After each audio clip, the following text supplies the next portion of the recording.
আলহামদুলিল্লাহি রাব্বিল আলামিন ওয়াসসালাতু ওয়াসসালামু আলা সাইয়্যিদিল মুরসালিন আম্মা বা'দ ফাআউযু বিল্লাহি মিনাশ শাইতানির রাজীম বিসমিল্লাহির রহমানির রহিম আসসালাতু ওয়াসসালামু আলাইকা ইয়া রাসূলাল্লাহ ওয়া আলা আলিকা ওয়া আসহাবিকা ইয়া হাবিবাল্লাহ আসসালাতু ওয়াসসালামু আলাইকা ইয়া নাবিয়াল্লাহ ওয়ালা আলিকা ওয়া আসহাবিকা ইয়া নূরাল্লাহ।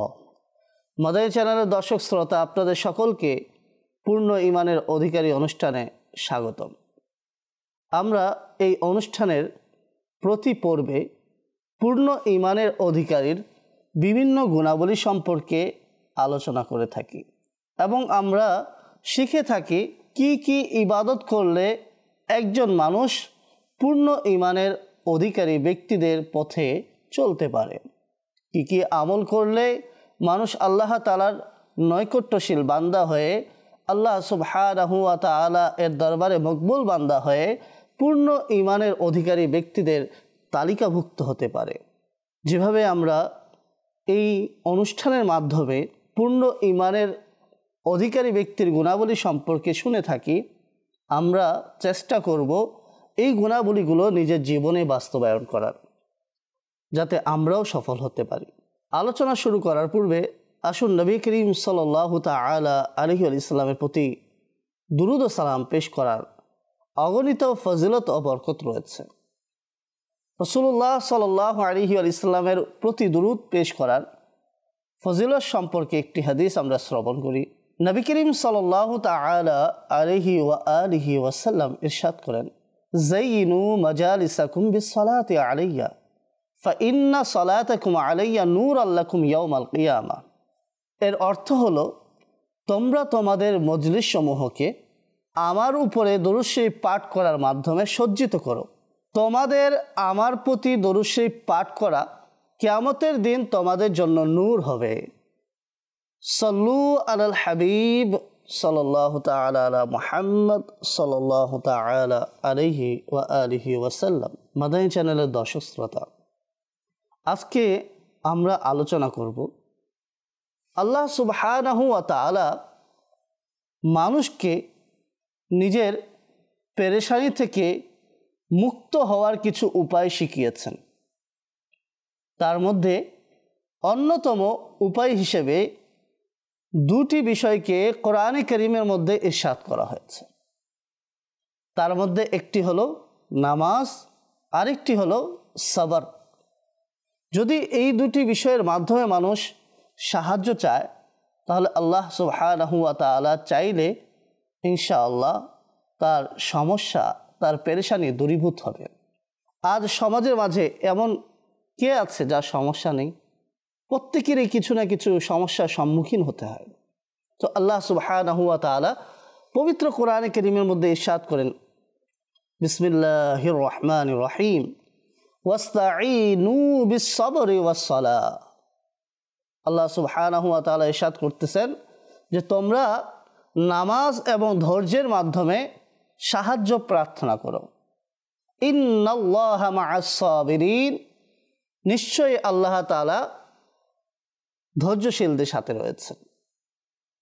এখানে আল্লাহ সুবহানাহু ওয়া তাআলা আপনাকে আমাকে শিখিয়েছেন, বলছেন বান্দা পেরেশানগ্রস্ত হলে একে অপরকে নিজেদের মাঝে নিজের পেরেশানিকে প্রচার প্রসার না করে যদি আল্লাহ তাআলার দরবারে নামাজ এবং ধৈর্যের মাধ্যমে সাহায্য চাওয়া হয়, তাহলে সেই মুসিবত তো দূর হবেই। এবং বলা হয়েছে আল্লাহ তাআলা ধৈর্যশীলদের সাথে রয়েছেন। এবার আসুন, সাহায্য চাওয়ার বিষয়টি মধ্যে চারটি বিষয় থাকে। যেমন, যে সাহায্য চাচ্ছে, এক, সাহায্য প্রার্থনাকারী; দুই, যার কাছে সাহায্য চাওয়া হচ্ছে; তিন, যেই জিনিসের মাধ্যমে সাহায্য চাওয়া হচ্ছে; চার, যেই বস্তুর জন্য সাহায্য চাওয়া হচ্ছে। বুঝার বিষয় আছে যে সাহায্য চাওয়ার জন্য চারটি বিষয় জরুরি। এখানে এই আয়াতে তাফসিরের গ্রন্থের মধ্যে লিপিবদ্ধ রয়েছে যে বনি ইসরাইলকে সম্বোধন করে বলা হয়েছে যে তোমরা নামাজ এবং ধৈর্যের মাধ্যমে সাহায্য প্রার্থনা করো। প্রশ্ন হলো যে যারা সাহায্য চাচ্ছে তারা হলো বনি ইসরাইল, যার কাছে সাহায্য প্রার্থনা করা হচ্ছে তিনি হলেন আল্লাহ সুবহানাহু ওয়া তাআলা। যেই মাধ্যমে সাহায্য চাওয়ার কথা বলা হচ্ছে তা হলো নামাজ এবং ধৈর্য। তবে কিসের জন্য সাহায্য চাওয়া হচ্ছে সেই প্রশ্নটা রয়ে গেল। আসুন এই প্রশ্নের উত্তর আমরা জানি। আল্লাহ সুবহানাহু ওয়া তাআলা পবিত্র কোরআনে ইরশাদ করেন, তোমরা সত্যকে বাতিলের সাথে মিশ্রিত করো না এবং তোমরা হককে গোপন করো না। আল্লাহ সুবহানাহু ওয়া তাআলা এই ইরশাদ করেন বনি ইসরাইলের উদ্দেশ্যে। অর্থ হলো তোমাদের আসমানি কিতাবের মধ্যে নবী করিম সাল্লাল্লাহু তাআলা আলাইহি ওয়াসাল্লামের যেই প্রশংসা উল্লেখিত রয়েছে, নবী করিম সাল্লাল্লাহু আলাইহি ওয়াসাল্লামের শান মানের কথা উল্লেখ রয়েছে, সেগুলোকে গোপন না রেখে মানুষের মাঝে ছড়িয়ে দাও, প্রকাশ করে দাও। তারা ভাবতে লাগলো যদি রাসূলুল্লাহ সাল্লাল্লাহু আলাইহি ওয়াসাল্লামের শান মান যা আমাদের গ্রন্থে রয়েছে তা মানুষের মাঝে প্রকাশ করে দেওয়া হয় তাহলে তো আমাদের পূর্বের মতো মর্যাদা থাকবে না, আমাদের পদবি থাকবে না, আমাদের হাদিয়া আসার মাধ্যম থাকবে না। এই জন্য তারা এই বিষয়টাকে অনেক কঠিন বিষয় হিসেবে মনে করছিল। তখন আল্লাহ সুবহানাহু ওয়া তাআলা তাদেরকে বললেন যে তোমরা নামাজ আদায় করো এবং নামাজ ও ধৈর্যের মাধ্যমে তোমরা সাহায্য প্রার্থনা করো। অনুরূপভাবে অন্য আয়াতে আল্লাহ সুবহানাহু ওয়া তাআলা ইরশাদ করেছেন, ইন্নাহা লাকাবীরাতুন ইল্লা আলাল খাশিঈন, নিশ্চয় নামাজ ভারী তবে তাদের জন্য নয় যারা আল্লাহ তাআলার দরবারে ভয়ে ধাবিত হয়। আয়াতের ভাবার্থ এটি।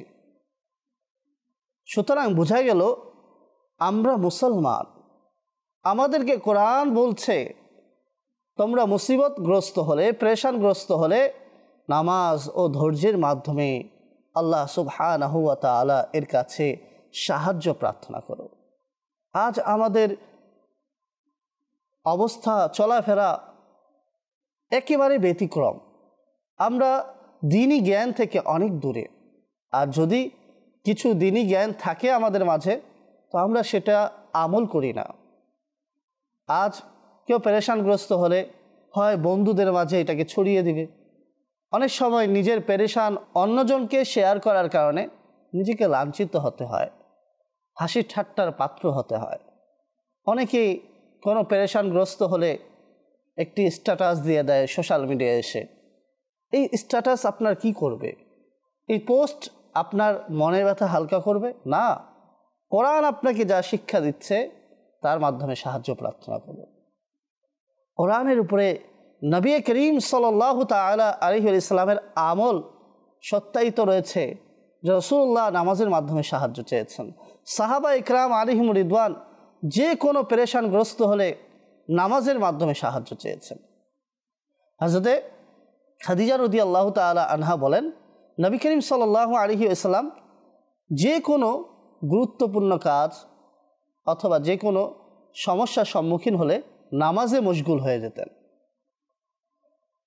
অনুরূপভাবে যদি আমরা লক্ষ্য করি হযরতে সাইয়্যিদুনা ওমর ফারুক রাদিয়াল্লাহু তাআলা আনহু এর ঘটনা, তিনিও যদি কোনো সমস্যার সম্মুখীন হতেন নামাজে মশগুল হয়ে যেতেন। এভাবে যখন তিনি রাদিয়াল্লাহু তাআলা আনহু এর কাছে ইসলামী সৈন্য দলের বার্তা পৌঁছতে দেরি হলো তৎক্ষণাৎ তিনি নামাজে মশগুল হয়ে গেলেন। যেহেতু তিনি দায়িত্বশীল ছিলেন, তিনার দায়িত্বেই সেনারা যুদ্ধের উদ্দেশ্যে রওনা হয়েছিল, তো তাই খবর যথাসময়ে না পাওয়ার কারণে নামাজে মশগুল হয়ে গেলেন। এভাবে যদি আমরা লক্ষ্য করি যে হযরতে আব্দুল্লাহ ইবনে মুহাম্মদ বিন হানাফিয়া রহমাতুল্লাহি তাআলা আলাইহি, হযরতে খাদিজা রাদিয়াল্লাহু তাআলা আনহার থেকে বর্ণিত হাদিস, এটি আবু দাউদ শরীফের মধ্যে রয়েছে। ওমর ফারুক রাদিয়াল্লাহু তাআলা আনহু যে কথা উল্লেখ করলাম তা বর্ণিত রয়েছে শারহে মাআনিউল আসারের মধ্যে।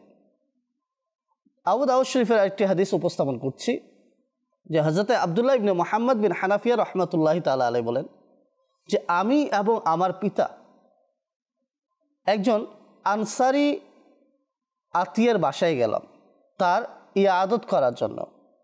অর্থাৎ যেভাবে আমাদের আত্মীয় স্বজন অসুস্থ হলে আমরা দেখতে যাই, সেভাবে তিনি এবং তিনার পিতা একজন আনসারি আত্মীয়ের বাসায় তাকে দেখতে গেলেন, তার অসুস্থতা খবর নিতে গেলেন।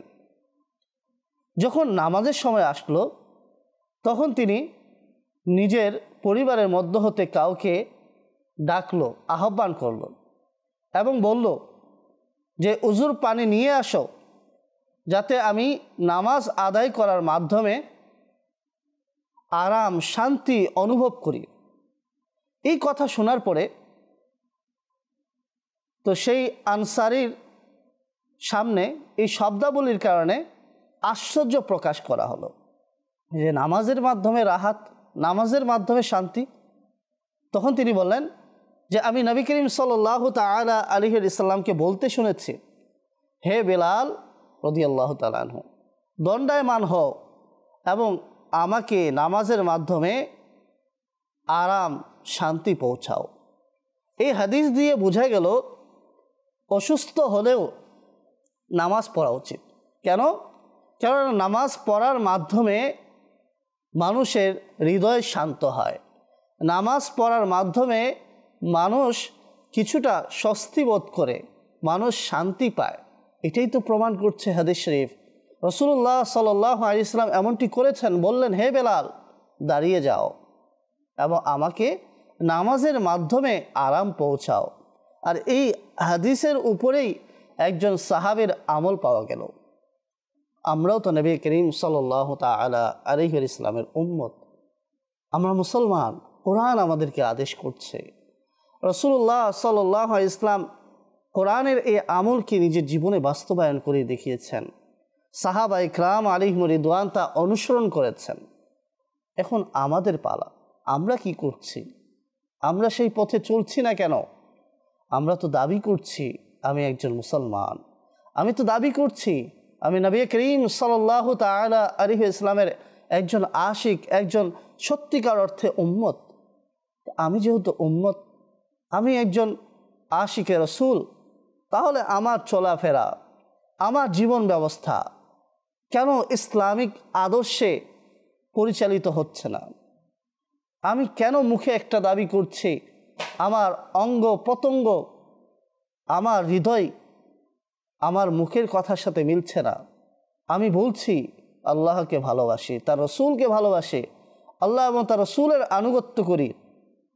বাস্তবতায় দেখা যাচ্ছে যে আমি এমন মানুষদেরকে অনুসরণ করছি, এমন মানুষদেরকে নিজের আদর্শ বানিয়েছি যারা আল্লাহ তাআলা এবং তার রসুলের শত্রু, যারা আপনার আমার শত্রু, যাদের প্রতি আল্লাহ তাআলা অসন্তুষ্ট, সেই পথকে আমরা বেছে নিচ্ছি কেন? এখনো সময় আছে, আমাদেরকে হেদায়েতের পথে ফিরে আসতে হবে। আল্লাহ সুবহানাহু ওয়া তাআলা আমাদের জন্য এখনো হেদায়েতের দরজা খুলে রেখেছেন। আল্লাহ তাআলা অসীম দয়ালু। আমাদেরকে সেই বিষয়টি খেয়াল রেখে নিজেরকে পরিবর্তন করে কোরআন ও হাদিসের অনুযায়ী আউলিয়া ইকরাম আলাইহিম রিদওয়ানের দেখানো পথ অনুসরণ করে চলার তৌফিক দান করুন। এটাই আল্লাহ তাআলার কাছে আমাদের সর্বদা দোয়া থাকা উচিত। এবার আসুন আরেকটি চমৎকার হাদিস আপনাদের সামনে উপস্থাপন করছি। বর্ণিত আছে হযরতে আব্দুল্লাহ ইবনে আব্বাস রাদিয়াল্লাহু তাআলা আনহুমা ব্যাপারে বর্ণিত, তার একজন সন্তান ইন্তেকাল করলো। ইন্তেকাল করার পরে যখন তিনি শুনলেন, শোনার পরে তিনি পাঠ করলেন ইন্না লিল্লাহি ওয়া ইন্না ইলাইহি রাজিউন। এমনটা আমরাও করে থাকি, কোনো মাইয়াতের বার্তা শুনলে, খবর শুনলে আমরা ইন্না লিল্লাহি ওয়া ইন্না ইলাইহি রাজিউন পাঠ করে থাকি। তিনিও নিজের সন্তানের ইন্তেকালের কথা শুনে এটি পাঠ করলেন। এটি বলার পরে তিনি বললেন যে আল্লাহ সুবহানাহু ওয়া তাআলা একটি লুকানোর জিনিসকে, গোপন রাখার জিনিসকে গোপন রাখলেন এবং একটি দায়িত্ব আল্লাহ তাআলা নামিয়ে নিলেন এবং সওয়াব অর্জন করার সুযোগ করে দিলেন।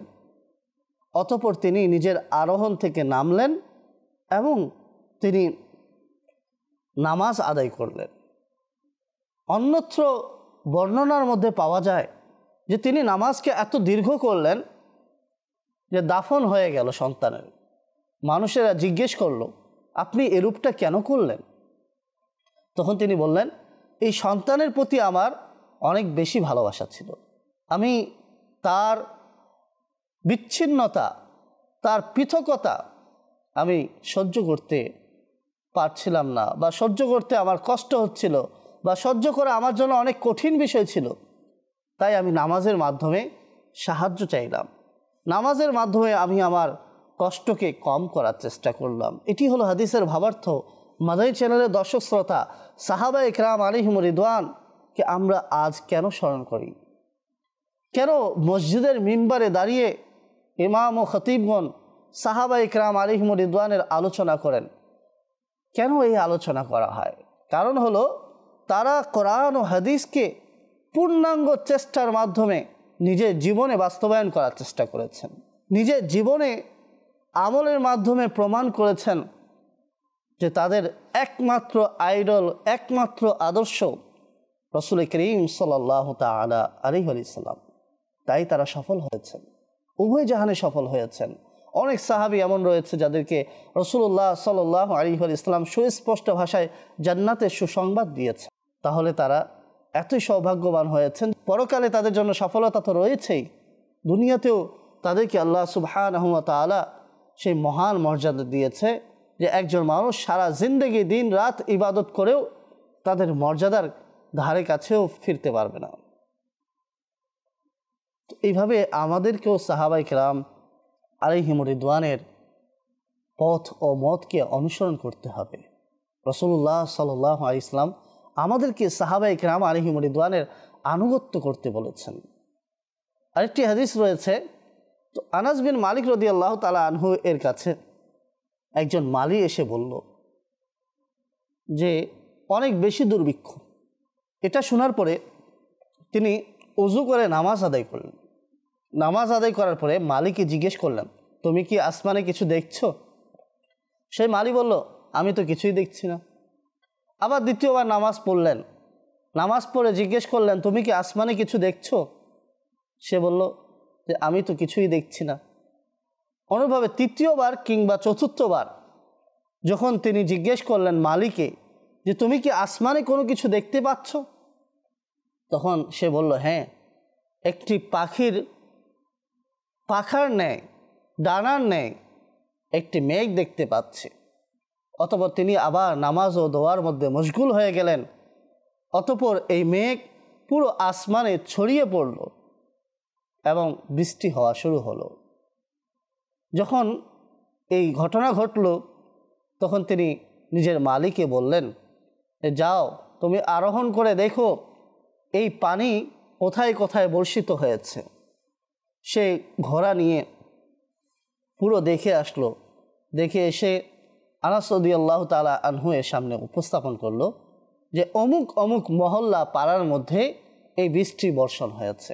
একজন মালি আনাস রাদিয়াল্লাহু তাআলা আনহু এর কাছে এসেছেন দুর্ভিক্ষের অভিযোগ নিয়ে। তিনি কি করলেন? নামাজে মশগুল হয়ে গেলেন।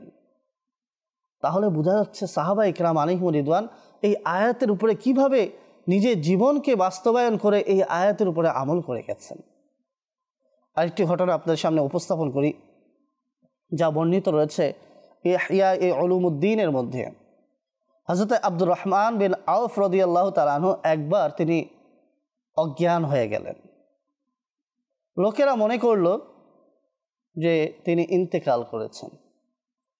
তখন তিনার মাতা মসজিদের উদ্দেশ্যে রওনা হলেন, যাতে ওই বস্তুর মাধ্যমে সাহায্য প্রার্থনা করেন যার মাধ্যমে সাহায্য প্রার্থনা করার আদেশ দেওয়া হয়েছে, তথা নামাজ পড়ার জন্য গেলেন। ওই যুগে নারীদের জন্য মসজিদে যাওয়া নিষেধ ছিল না, যেহেতু ফিতনার সম্ভাবনাও ছিল না। এরপরে যখন তার জ্ঞান ফিরল তখন লোকেদেরকে জিজ্ঞেস করলো, আমি কি অজ্ঞান হয়ে গিয়েছিলাম? তখন লোকেরা আরজ করলো, জি হ্যাঁ।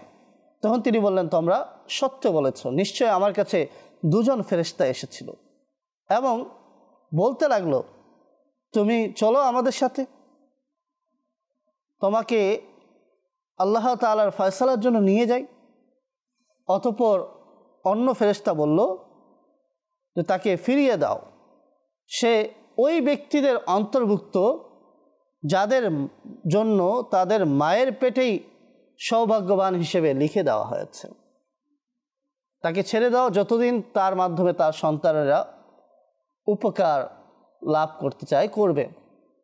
অতঃপর তিনি প্রায় 1 মাস পর ইন্তেকাল করলেন।